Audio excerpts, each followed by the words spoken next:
The grinds, the quests. There's so much to do in RuneScape, so much to explore. Today we'll be exploring the rich history of RuneScape. If you really want to understand the game you're playing, you have to know its history. In the last video we talked about Lord Ranis Drakan and his family.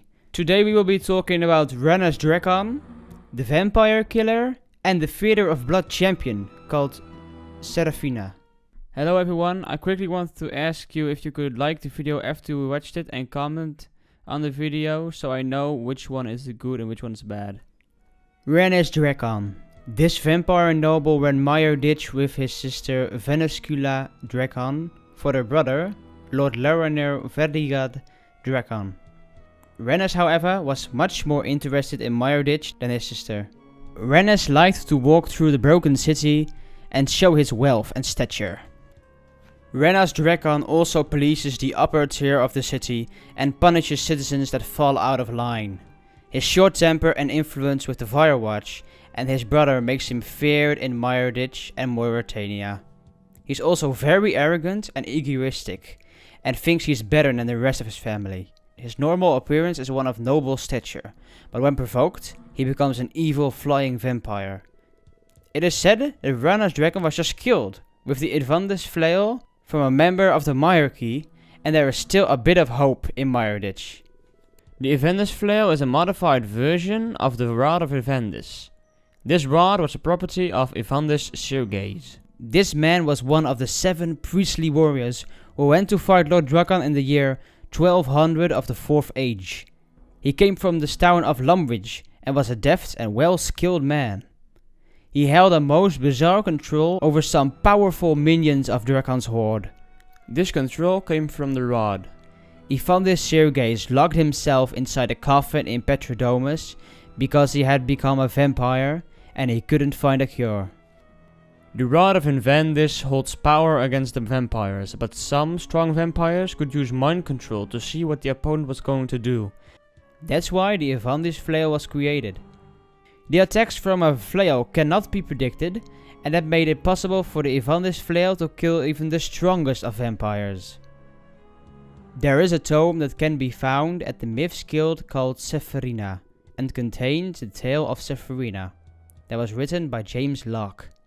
There was a young Morytanian girl called Seraphina. This girl lived in meiyerditch with her brother. Her parents had died a few years prior. Her brother got sick and weak because of the blood fives, and she needed to get out of meiyerditch, or her brother would certainly die. So she went to the Theater of Blood. This theater was a game with deadly trials, and the vampires promised anyone who came out of the theater alive that they would be free to leave meiyerditch and would also be free of the blood fives. She did what no one had done before. The trials were all beaten and she came out victorious. The vampires actually kept their word, and she and her brother left meiyerditch never to be seen again. This gave hope to the people of meiyerditch, and this hope would let them enter the Theater of Blood to get their freedom. But no one ever won again.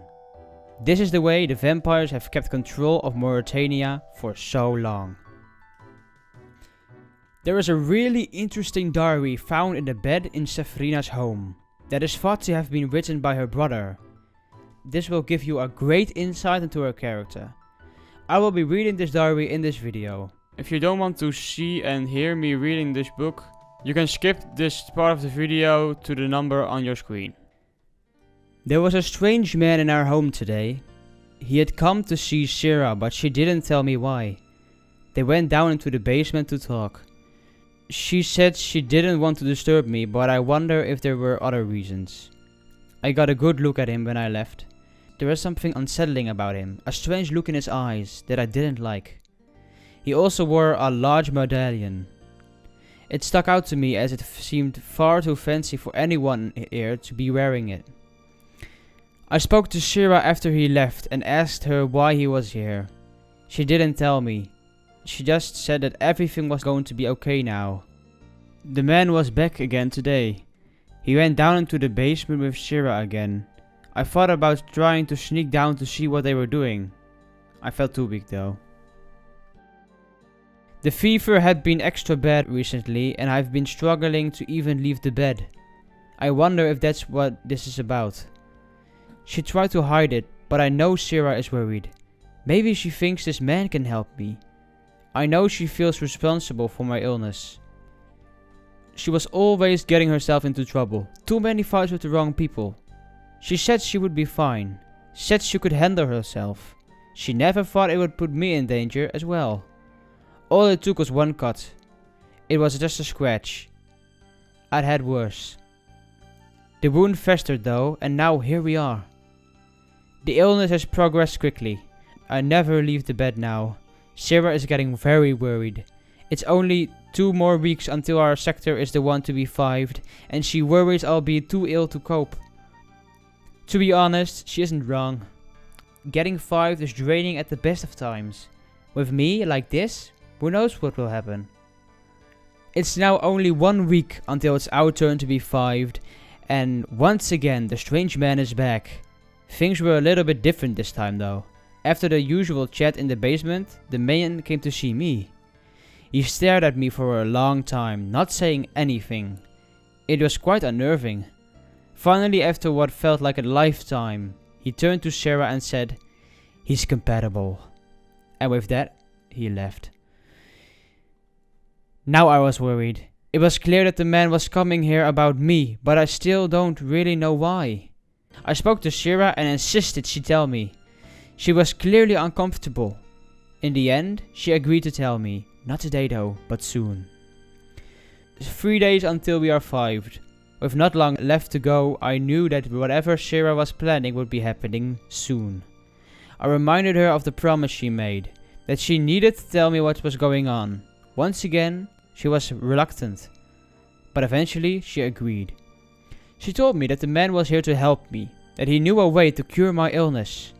She said that in a couple of days, he would need to take me elsewhere so that he could perform an operation on me, one that would cure me forever.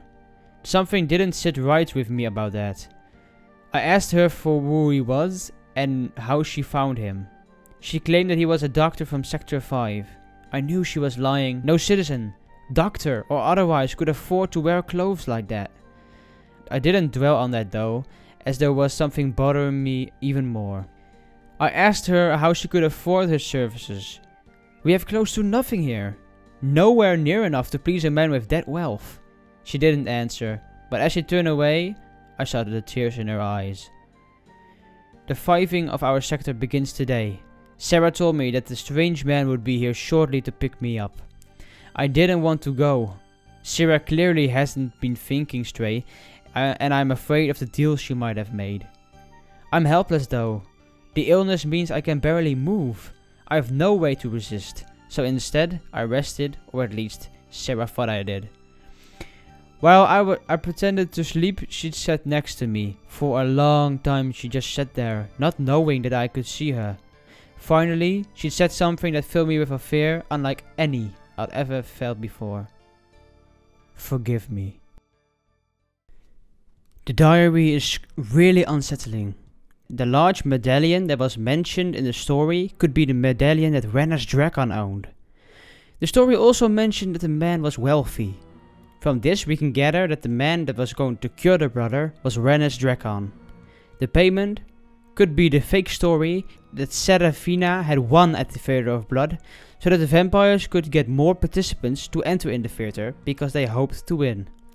We can also gather from this story that her brother could have been changed into something else. We don't know into what, but her brother could have been changed into something dark, like Venstrom Klause. Reports are still coming in, and we will be waiting till we hear more. New lore and history videos will always pop up after a few weeks or days, so be sure to subscribe and like the video if you like the content. I also have a Twitter, which is right here. If you want to follow it, it's down in the description. Have a great day.